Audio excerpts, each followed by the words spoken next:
We're live from New Delhi. You're watching DD India News, India's voice to the world. I'm Lipakshi Khurana. Coming up in the next hour. India's Prime Minister Narendra Modi departs for two-nation tour of Poland and Ukraine. PM says looking forward to share perspectives on peaceful resolution of Ukraine conflict. India hopes for an early return of peace in the region. Former President Barack Obama and his wife Michelle Obama rev up Kamala campaign at Democratic Convention. Michelle Harris, the most dignified and qualified person ever to run for the office. And Antony Blinken wraps up a whirlwind trip to West Asia, even as an agreement between Israel and Hamas remains elusive. US hopes the deal gets done in the days ahead.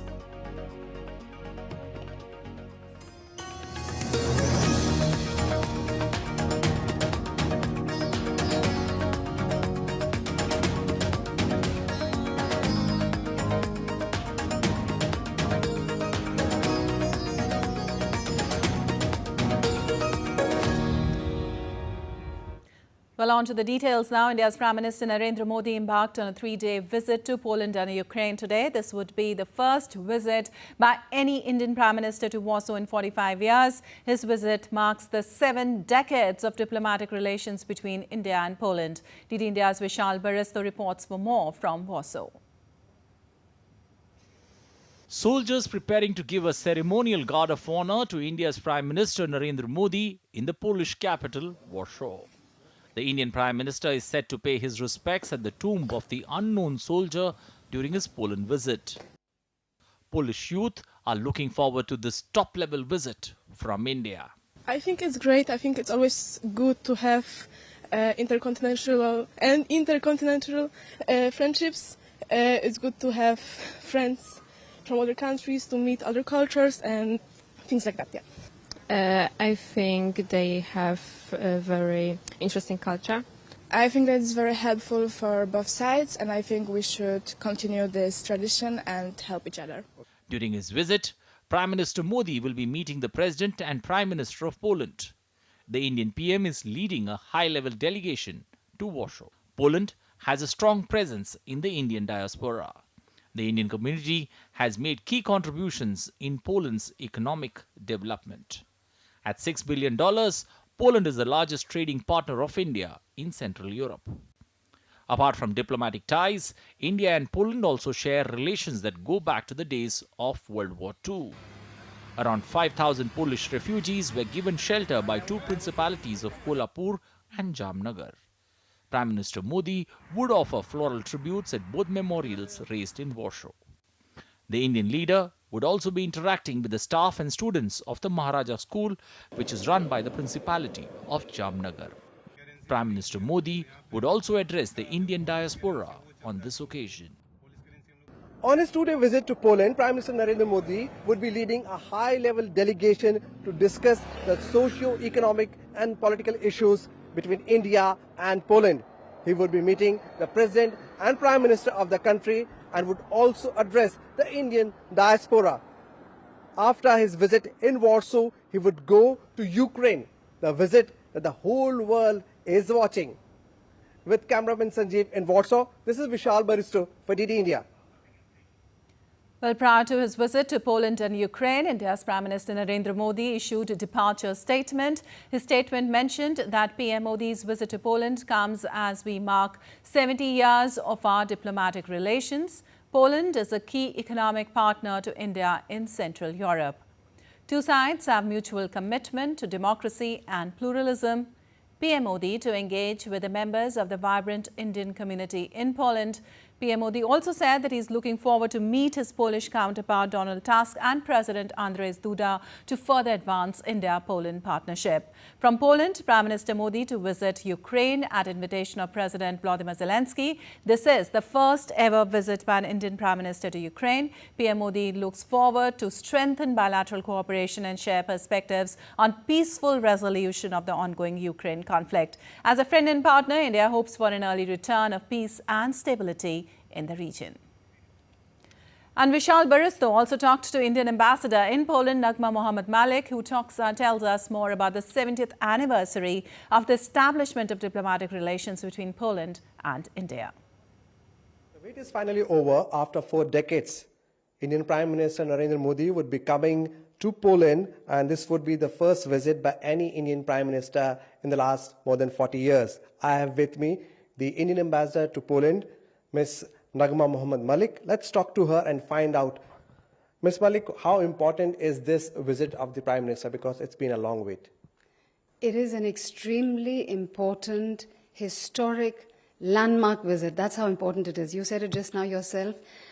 This will be the first visit by an Indian Prime Minister in over 40 years. And plus, you must have felt yourself that there is a certain excitement that's built up already in the Polish media. You know, all the electronic and print media has covered it. Page 1 today. The visit was announced yesterday. And in the Polish government also, there is great interest and great happiness that PM Modi has chosen to come here. Now, when we talk about Poland, which is the largest trading partner in the Central Europe, and we have a large population of Indian diaspora, how important is it for that segment of the society? Well, you know, I think you can see, and we will see more tomorrow after PM arrives and he addresses the Indian community, just how excited the community is about this visit, and you know, how much they're looking forward to it as much as we are. The Indian community in Poland is approximately of the strength of 25,000 or so, of which 5,000 are students. Then we have the other the employees, and they would be about, you know, half and half between white-collar professionals, IT, financial services, managerial service, you know, levels, and they're very well respected for their skills here by the Polish government, employers, people. And then we have the Indian skilled workers like welders and mechanics, who are also considered very valuable in the big construction projects here. When we talk about India and Poland, the bilateral trade, where does it stand? And are we expecting any MOUs to be signed, because this is going to be a long-awaited visit? The bilateral trade turnover between our two countries is a healthy and growing $6 billion worth, the quantum. The balance of trade is very much in favor of India. It is a diversified trade. There are machinery, machine tools, garments, pharmaceuticals, chemicals that we export to Poland. From Poland, we import also other kinds of machinery, other kinds of chemicals. So there you heard from the ambassador. It is going to be a very interesting 2-day visit of Prime Minister Narendra Modi. And India definitely has a long relationship with Poland from the era of Vedas, Upanishads, Sanskrit, and Operation Ganga. With cameraman Shiva, this is Vishal Baristo for DD India, Warsaw. Meanwhile, the central Polish town of Lodz is upbeat over Prime Minister Narendra Modi's visit. Lodz is the hub of 200 Indian companies in Poland. DD India correspondent Vishal Baristo spoke to the deputy mayor of the city, Adam Pastelnik. Listen in. I have with me the deputy mayor of Lodz. Let's talk to him and find out. First of all, this is the center of attraction for all Indians, and Poland is the largest trading partner of India in Central Europe. Prime Minister coming after 4 decades. So what do you have to say? That I am very proud and grateful for this visit. India is and should be in the future one of our major global partners and major global allies. When I look at our economy, the potential that European economy gives also through Poland as one of the leading logistics hub, I think it offers also great opportunities for India. And on the other hand, when you look at India, who is one of the global leaders, being the most populous country on earth, with really endless economic human potential, I think that the potential of this visit and potential mutual gains are really, really extraordinary. Indian Prime Minister would also be meeting some of the political personalities of Poland. So how do you see this opportunity? I think that sometimes not even we bilaterally are aware of how close we are and how big potential we have. And Poland can play a part and play as a partner for India to be a gateway to Europe in many other elements. Poland, comparing to some of the old EU countries, still offers some potential and some possibilities that are really difficult to observe in some other parts in our continent. On the other hand, when you look at the potential of Indian economy, Indian business, Indian academia, I think that if we will wisely and smartly build bridges between us, I think that this could be one of the most vibrant economic and also political and business relationships in this part of the world. So there you heard from the Deputy Mayor, Poland can be certainly the gateway to Europe for India, and the presence of Indian Prime Minister, his meeting with the Indian diaspora, his meeting with the political personalities of the country would certainly be a very positive step for both countries. With cameraman Sanjeev in Lodz, this is Vishal Baristo for DD India.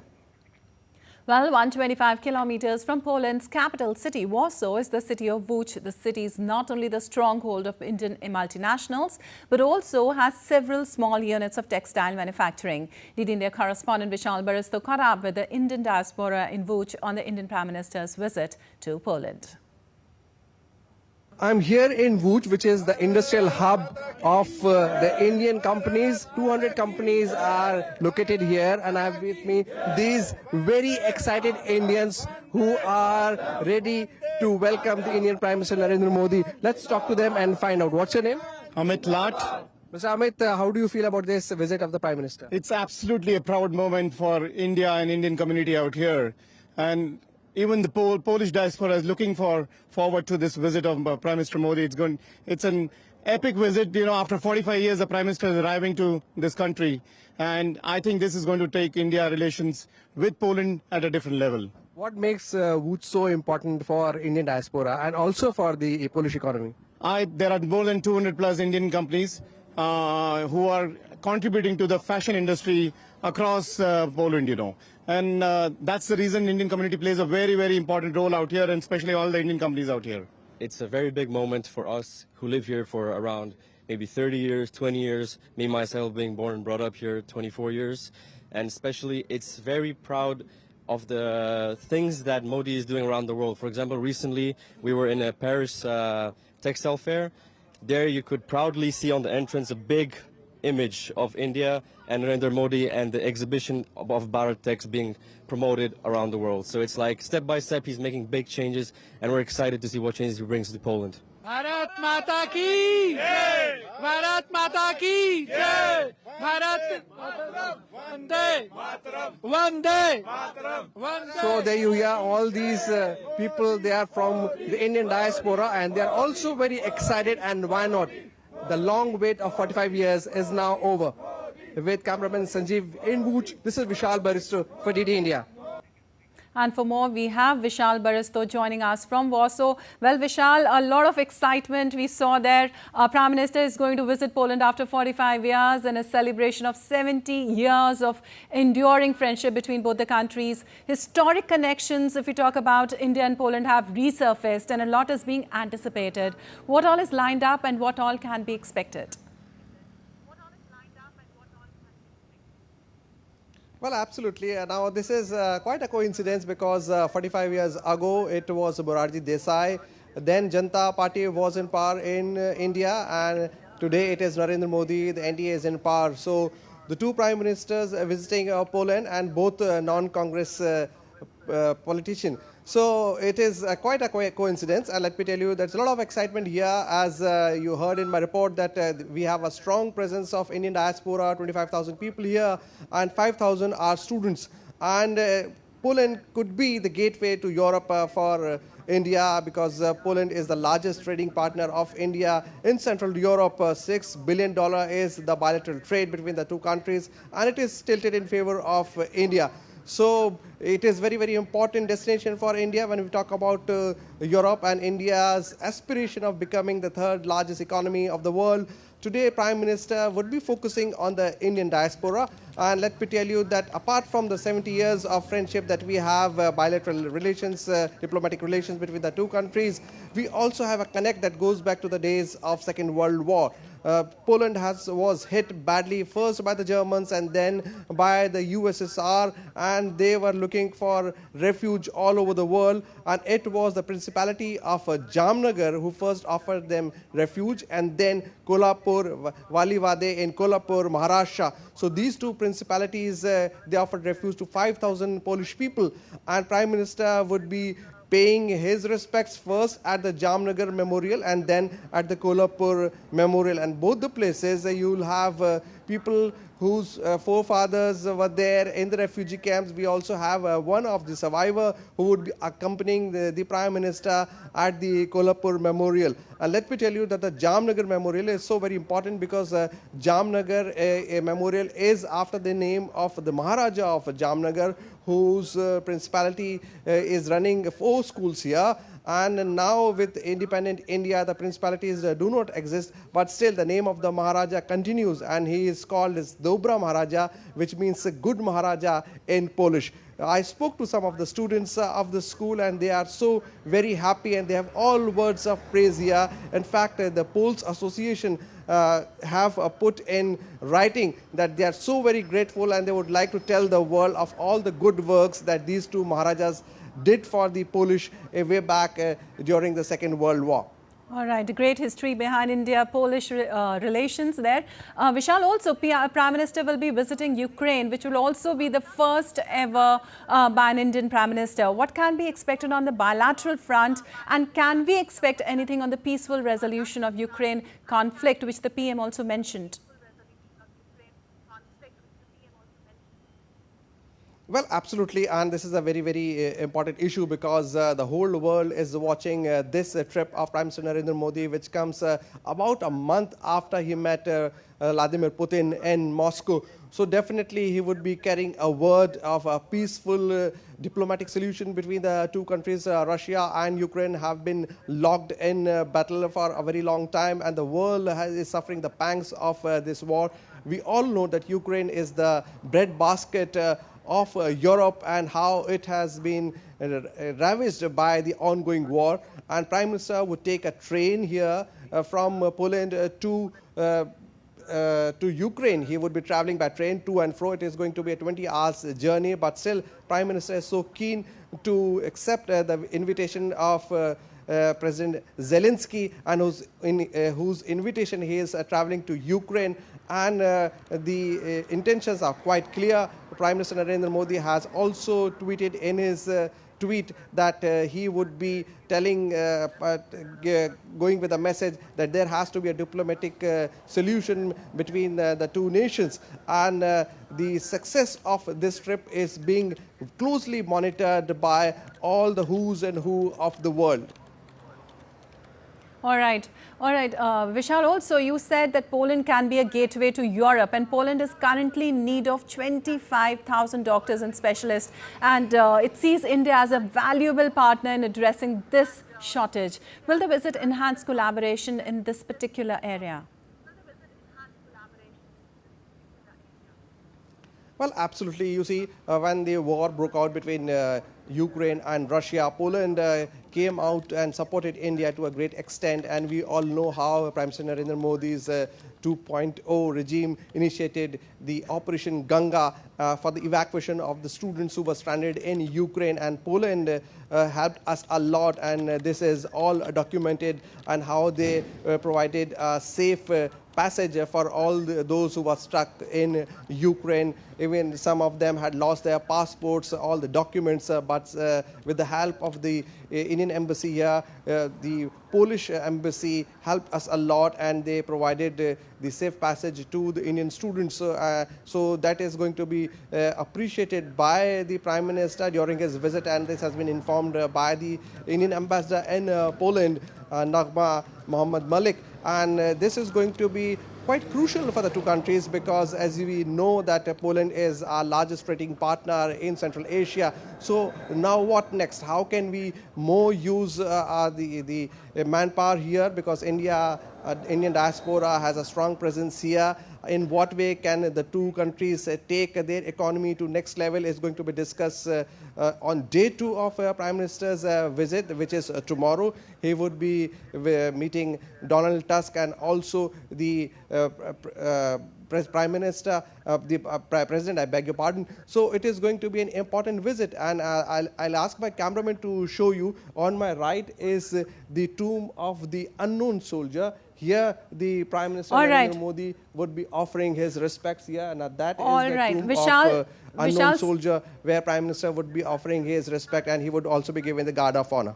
All right, Vishal, please stay with us. Meanwhile, we are joined by Professor Anshu Joshi, Center for American Studies from JNU on this.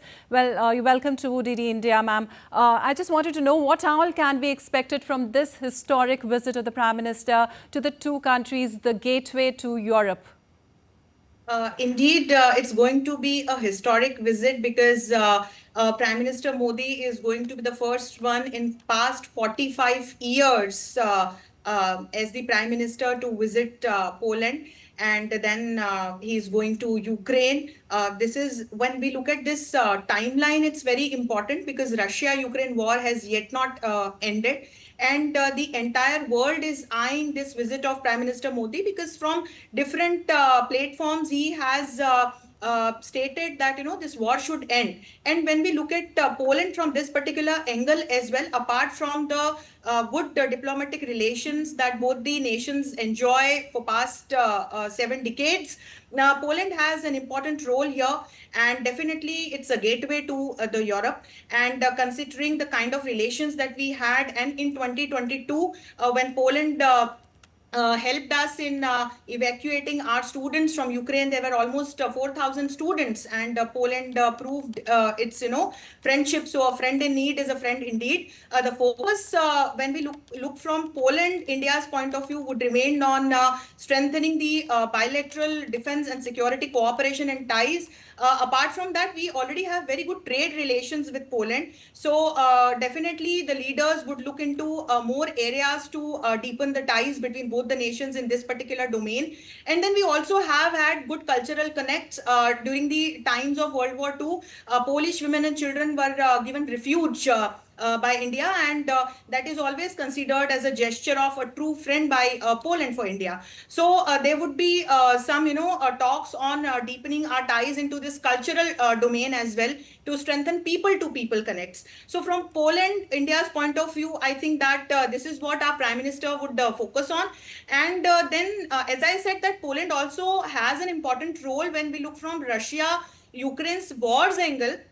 And that's where definitely I think the leaders would have a talk on possible solutions to end the war. All right. I'll just go to Vishal. Stay with us, ma'am. Vishal, I just wanted to ask you, as far as the IT sector is concerned, this visit would lead to increased investment and collaboration as far as that sector is concerned. What all is planned on that front? Well, let me tell you an interesting story, that the town of Lodz, which is spelled as Lotz, is the hub of Indian companies here, and Indian multinationals like Infosys are also based here. Interestingly, they are around 200 companies, and they are employing 30,000 Polish people, so that's a huge number. And when it comes to the IT sector, definitely this is going to be a very, very important day. Prime Minister would be meeting the top officials of the Indian multinationals here during his visit in Warsaw, and that would also be the time when the multinationals and their higher officials would be discussing agendas with the Prime Minister before he goes on to meet the President and the Prime Minister of Poland, so that next level could be attained, or a blueprint is prepared on that issue. So this is definitely a very important issue: pharmaceutical, IT, textile, machinery, tool machinery. These are the important areas where India and Poland could cooperate. All right, Vishal, thank you so much for giving us all that update. And my next question to you, Professor Anshu Joshi. I wanted to know, this is the first ever visit by an Indian Prime Minister to Ukraine, and PM Modi said that he looks forward to strengthen bilateral cooperation and share perspectives on peaceful resolution of the ongoing Ukraine conflict before he left his departure statement. Can you say something about that? Yeah, definitely. When we look at the history of both the nations and the ideology both the nations follow in terms of always strengthening the democratic values and finding out the peaceful solutions for conflicts in the world, both Poland and India have like a lot of similarities. And having said that, with this kind of foundation stone, when we look at the bilateral relations of both India and Poland, that's why Prime Minister Modi has stated that he is looking forward to discuss strategic issues with Poland, apart from like other areas wherein both the nations can collaborate now.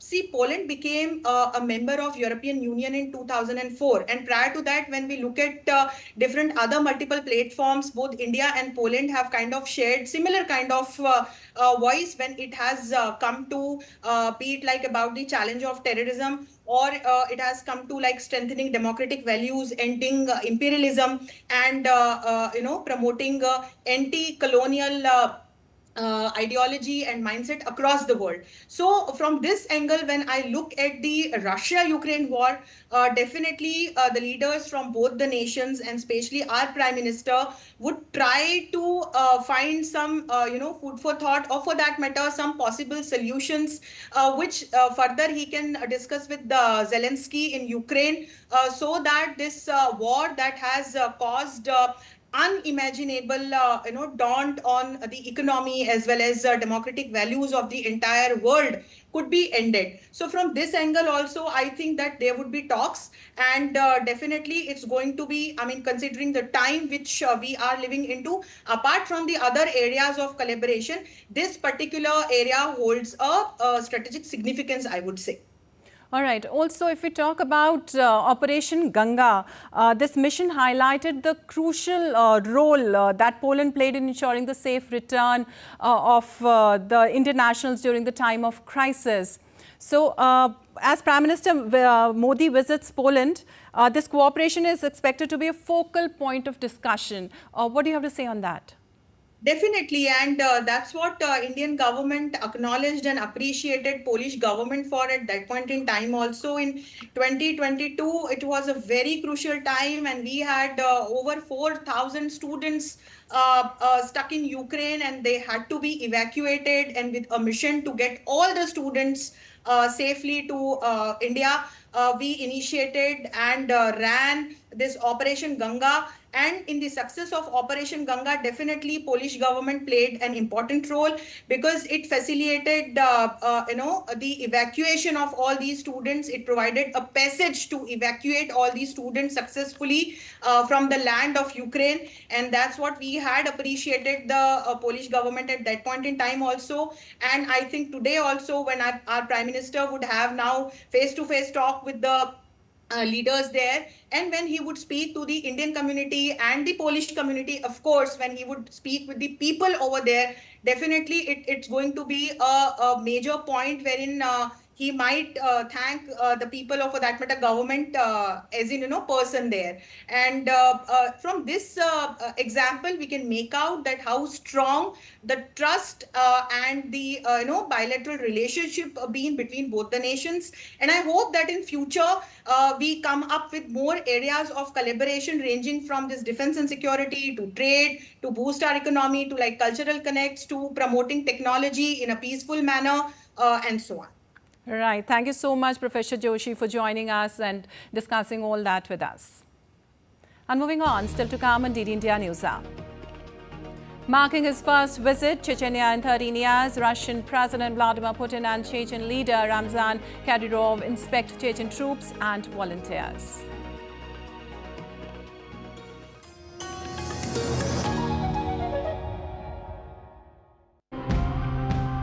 The World Wildlife Organization tells us that over 3 billion people across the globe rely on seafood.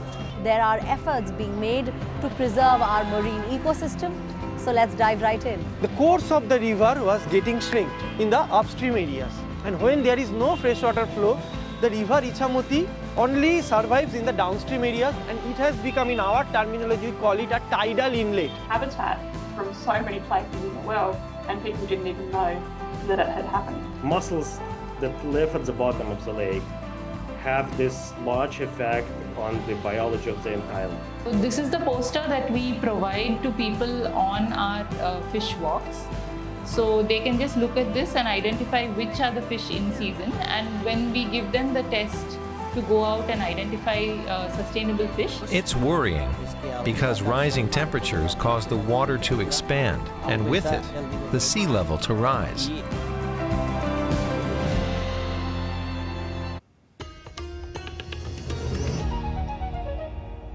Welcome back. You're watching the India News Hour. I'm Pakshi Khurana. Time now for a quick recap of the headlines. India's Prime Minister Narendra Modi departs for two-nation tour of Poland and Ukraine. PM says looking forward to share perspectives on peaceful resolution of Ukraine conflict. India hopes for an early return of peace in the region.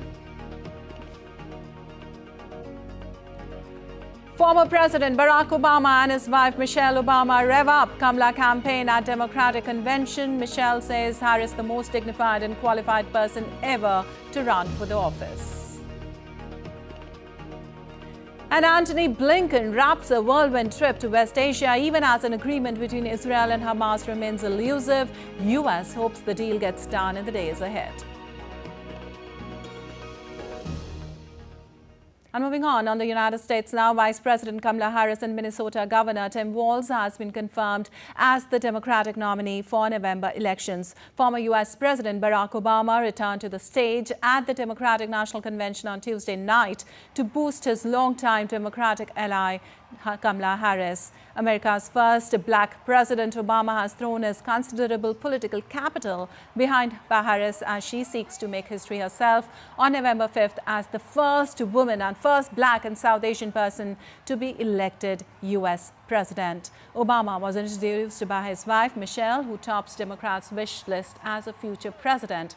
While praising outgoing U.S. President Joe Biden, Barack Obama said this country will remember him as an outstanding president who defended democracy at a moment of great danger. Obama said America is ready for a new chapter and Kamala Harris is ready for the job.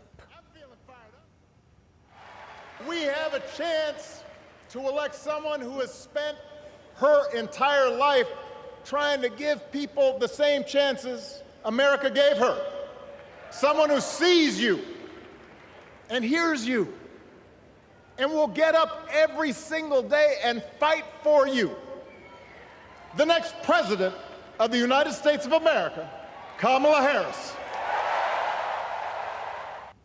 Well, former First Lady Michelle Obama also spoke at the convention before Barack Obama. She opened her speech with a jab on Donald Trump. Without naming him, she said U.S. is riven with uncertainty. Michelle described Kamala Harris as one of the most qualified person ever to run for presidency. Kamala Harris is more than ready for this moment. She is one of the most qualified people ever to seek the office of the presidency. And she is one of the most dignified. A tribute to her mother, to my mother, and to your mother too. While Republicans who've left the fold since Trump's takeover of their party took to the stage to address the convention, which includes Trump's former White House press secretary Stephanie Grisham and former Trump voter Kyle Switzer. Grisham described a journey from a Trump true believer to be the first senior White House staffer to resign. I wasn't just a Trump supporter. I was a true believer. I was one of his closest advisors. The Trump family became my family. I spent Easter, Thanksgiving, Christmas, and New Year's all at Mar-a-Lago.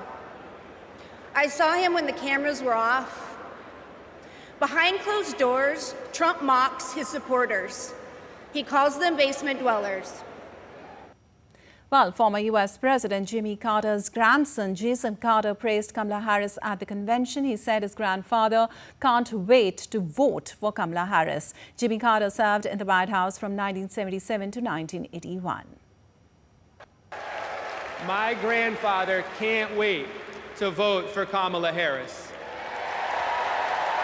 She reminds us all that the promise of America remains unchanged. We are one nation, indivisible, with liberty and justice for all. And my grandfather knows that with her as our next president, we will keep that promise. Well, another famous grandson in U.S. politics showered praises on Democratic presidential nominee Kamala Harris. Jack Schultzberg's grandfather, John F. Kennedy, served from 1961 to 1963. Schultzberg described Harris as a leader who embodies JFK's dynamism, forward-thinking vision and optimism for a prosperous future.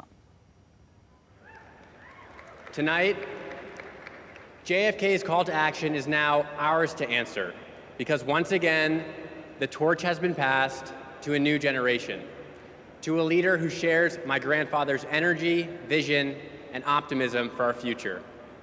That leader is Vice President Kamala Harris.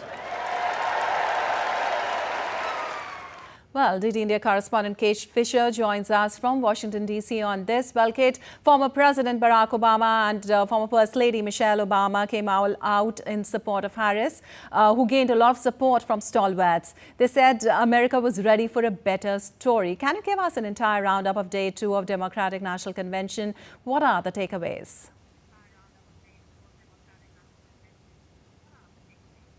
Well, this was a really electrifying night in the convention hall. It began with lots of music, a DJ on stage, rappers performing as each state and territory in the US pledged all their votes to nominate Kamala Harris as their Democratic nominee for president. And then we moved on to the headline acts. Barack and Michelle Obama, both incredibly gifted political orators, and they both delivered really energizing speeches which got the crowd really enthusiastic, riled up. There were tears, there were screams, there were really positive reactions to both of these speeches. They both talked about a renewal of hope. They said hope is back. Of course, Barack Obama talked about hope in his historic election in 2008. And a lot of what he talked about was kind of trying to continue that legacy, talking about the fact that this was a new start and talking about the historic moment. They also both talked about Donald Trump and attacked him, calling on Americans not to vote for his divisive and grievance-filled politics and to reject that, saying that he was focused on himself, whereas Kamala Harris would be focused on the American people. Barack Obama at one stage saying, you know, we don't want another 4 years of bumble and bluster and chaos. We've seen that movie, and let's face it, he said, the sequel is usually a lot worse. But they warned, both of them warned the people in the hall and the people watching at home that they couldn't just rely on this momentum that they were enjoying right now, that this was going to be an uphill struggle. It was a very tight race, and they both were very serious about the need for people to go out and vote and also to persuade other people to vote. They know that the election will be decided on a small handful of Americans, those independents, those undecideds, and those are the people that they say these Democrats need to go and speak to, listen to their concerns, and try to persuade them that Kamala Harris is the right choice. And Barack Obama ended his speech and ended the night's speeches, the whole night's agenda by saying, now let's get to work. Okay, now let's get to work. Okay, Kate, an entirely positive atmosphere at the convention, also highlighted being several Republicans taking central stage. Grisham closed her remarks by saying she loves the country more than a party. Where do you see all this going?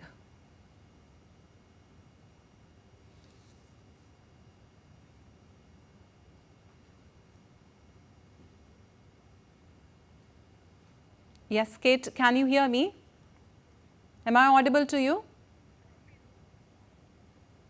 We lost Kate. We'll come back to her again. Moving on right now, independent U.S. presidential candidate Robert F. Kennedy Jr. is considering ending her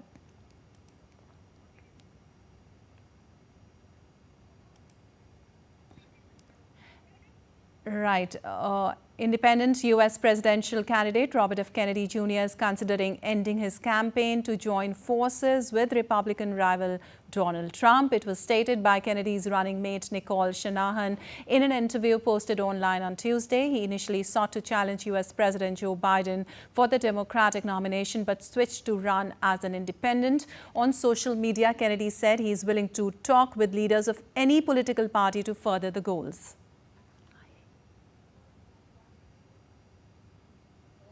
To do is, first of all, make President Trump more popular because he becomes an embattled hero. But it also is really bad for the polarization of our country. Listen, I'm not a fan of President Trump's. I'm running against him. I intend to beat him in this election. I want to beat him on a level playing field. I don't want to beat him because of a court case. I want to beat him because more Americans voted for me, and I don't want to deprive Americans of their ability to vote. Well, former President and Republican candidate Donald Trump visited Michigan on Tuesday, but the event in Howell has attracted particular attention because of the town's association with the Ku Klux Klan, a white supremacist group. The Trump campaign chose Howell, located in the critical swing state of Michigan. The Harris campaign has criticized Trump for planning the event in Howell while failing to condemn what it called a blatant display of racism and anti-Semitism in his name. Trump brushed aside the criticism with a reminder that even Joe Biden visited the town in the past. They come from insane asylums, and many are terrorists. So we have prisoners, mental patients, mental institution patients, terrorists pouring into our country, totally unchecked, unvetted. We have some of the worst terrorists in the world. We know where they are approximately, but we don't know too much, but we know they're the worst. We have the worst terrorists in the world. And Russian President Vladimir Putin and Chechen leader Ramzan Kadyrov inspected Chechen troops and volunteers on Tuesday. This visit is Putin's first trip to Chechnya in 13 years. Kadyrov, a key Kremlin ally, says he's deployed thousands of fighters to help the Kremlin with its Ukraine offensive. The previously unannounced trip to the mostly Muslim republic that is part of Russia comes as Moscow fights to push Ukrainian forces out of its Kursk region 2 weeks after they smashed through the border. Early on Tuesday, Putin visited other North Caucasus region, including Kabardino-Balkaria and North Ossetia.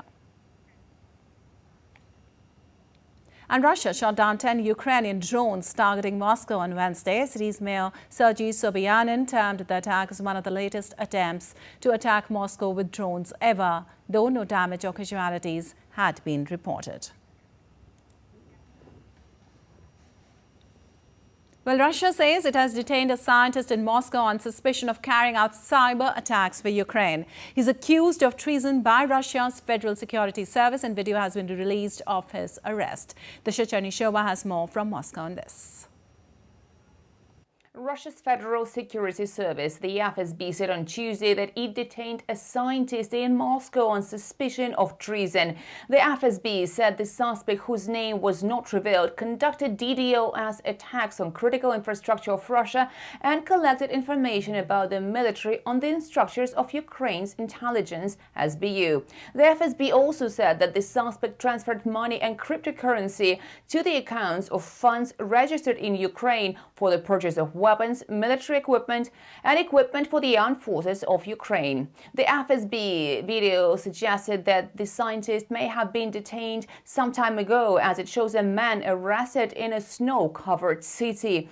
Earlier, the FSB detained a resident of Novgorod region who intended to move to Ukraine through the Bryansk region to take part in the hostilities against Russia. Last week, the FSB arrested an employee of a military unit in Russia's southern region of Rostov, also for allegedly spying for Ukraine. The FSB said the woman was already in contact with the Ukrainian side when she joined a unit of Russia's southern military district in January 2023. She is accused of collecting information of various kinds about the arsenals, bases and warehouses that are part of the southern military district. Meanwhile, Russia continues to fight the Ukrainian incursion of Russia's Kursk region and formed 3 new military groupings to bolster security in the regions bordering Ukraine. Dasha Cherneshova in Moscow, reporting for DD India. Well, during a quick trip to the West Asia, U.S. Secretary of State Antony Blinken attempted to give efforts to mediate a ceasefire between Israel and Hamas more immediacy, but departed the region on Tuesday with an agreement between Israel and Hamas still elusive. Sarah Coates has more from Tel Aviv. Well, this is being seen as a last-ditch attempt to get this ceasefire and hostage deal over the line. The US Secretary of State, after meetings in both Israel and Egypt, where he met with the president there, Abdel Fattah al-Sisi, who warned that the time has come to end the war, which could throw the region into a wider conflict that is difficult to imagine. We need to get the ceasefire and hostage agreement over the finish line, and we need to do it now. Time is of the essence because with every passing day, the well-being and lives of the hostages are in jeopardy. Now, on Monday, Blinken met with the Israeli Prime Minister Benjamin Netanyahu, who told him that he is committed to a deal. But late on Tuesday, Israel's Prime Minister came out to tell a group of people that he is not sure if there will be a deal, and he's now being slammed by the Hostage and Missing Families Forum, who are accusing him of torpedoing this deal, saying that the Israeli government has abandoned the hostages. So certainly a lot of tension here on the ground. There is, of course, hope, but there is not a lot of optimism. And according to a number of senior Israeli officials being cited by US media, the Israeli negotiating team has actually been handcuffed by the Israeli Prime Minister. They say that they have not been given the leeway to actually get this deal done. And what we can expect later this week, potentially Thursday or Friday, are these talks to once again pick up in Cairo. Reporting from Tel Aviv, I'm Sarah Coates for DD India. Well, a man arrested on suspicion of killing a number of women and dumping their bodies in an old quarry escaped from police custody in the Kenyan capital, Nairobi, on Tuesday. Collins Jumaisi was arrested last month in connection with the discovery of at least 6 bodies wrapped in plastic bags in an abandoned quarry. The man broke out of the Gigri police station alongside 12 Eritrean nationals. And now let's take a look at other stories making news around the world today. Argentine authorities quarantined a cargo ship in the Parana River over a suspected case of Mpox on board, as global public health authorities remain on alert for a new, faster spreading variant of the virus. The Liberian-flagged ship was sailing from Santos in Brazil. Till now, approximately 13 countries have reported Mpox cases caused by other strains across the Americas this year, according to WHO. Singer and actor Jennifer Lopez has filed for divorce from her actor husband Ben Affleck after 2 years of marriage. Lopez submitted divorce papers in Los Angeles County Superior Court on Tuesday. In the early 2000s, the pair, dubbed Bennifer, were the most talked about couple in the celebrity world. Lopez and Affleck started dating again in 2021 and exchanged vows in July 2022 in Las Vegas. And India's Defence Minister Rajnath Singh is set to embark on a 5-day strategically crucial visit to the United States. Singh is scheduled to meet U.S. Defence Secretary Lloyd Austin. As per sources, India-US may sign MQ-9B unmanned drone deal during the visit. India's Defence Acquisition Council amended indigenous content and other aspects of the deal. Rajnath Singh will also meet representatives from the U.S. defence industry, and the minister is also scheduled to interact with the Indian diaspora. Well, in a pivotal move to strengthen regional security and cooperation, India and Japan have further solidified their strategic partnership. The two nations held the third India-Japan 2+2 dialogue in New Delhi, where foreign and defence ministers from both sides convened to discuss pressing security challenges and explore avenues for enhanced collaboration. Our next report has the details on this. In a significant move to bolster bilateral defense and security cooperation, India hosted its Japanese counterparts for the third India-Japan 2+2 dialogue. Foreign Minister Dr. S. Jaishankar and Defense Minister Rajnath Singh welcomed their Japanese counterparts Yoko Kamikawa and Minoru Kihara for the high-level meeting. In the last decade, our relationship has assumed the form of a special strategic and global partnership. The logic of this evolution is our expanding interests and growing activities. As we both step forward into a more volatile and unpredictable world, there is a need for reliable partners with whom there are substantial convergences. This year marks the 10th anniversary of the launch of the Special Strategic and Global Partnership between Japan and India. This is indeed a milestone year. At this 2+2 meeting, I hope to engage in discussions that will lead us towards further strengthening of security and defense cooperation between our two countries. The dialogue focused on reviewing the evolving security landscape in Indo-Pacific region. Both the sides expressed a shared commitment to strengthening their strategic partnership and exploring avenues for enhanced cooperation. Ministers exchanged views on regional and global issues, emphasizing the importance of upholding democratic values and the rule of law. India and Japan have a long-standing special strategic and global partnership rooted in their shared principles.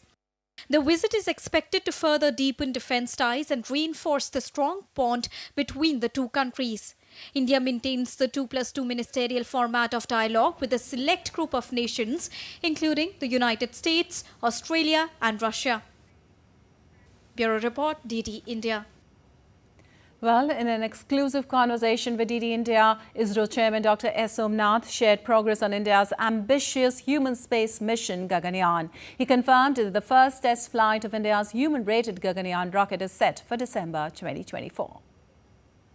About 4 or 5 years we have been working on this program for building a rocket which will be human-rated, building the craft that is called the Gaganyaan craft, the crew module, and the associated complex systems, a crew escape system and the intelligence in the rocket which are required to carry out this mission.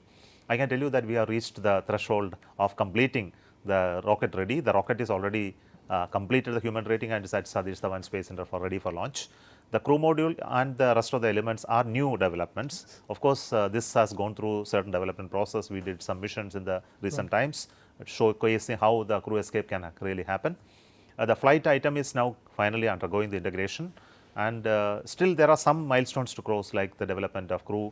For example, environmental control life support system is under development and many such smaller elements. So the first mission we are undertaking without crew inside, but with a robot which will be replicating the human flight scenarios and do the measurements. Vyomitra, of course. Humanoid, yes. So the crew module, the crew escape system and other elements will come to launch complex by next 2 months or so.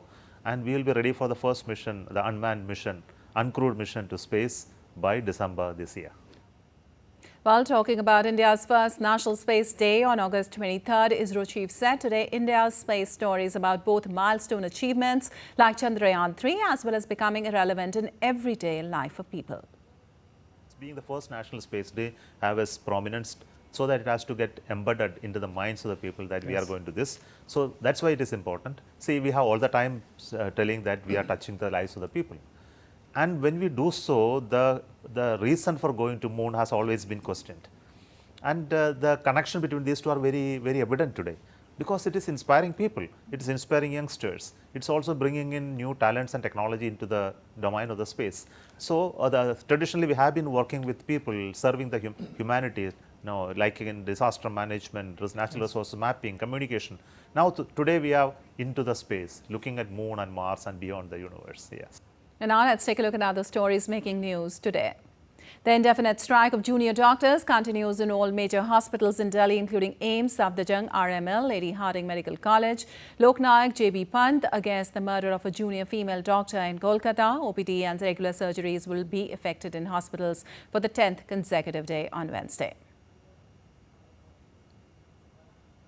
And India witnesses rise in cultivation of pulses, oilseeds and more. The production of kharif crops sowing is at its advanced stage, with farmers in India having sown crops across more than thousands of lakhs of hectares so far this year. Kharif crop production have significantly increased this year.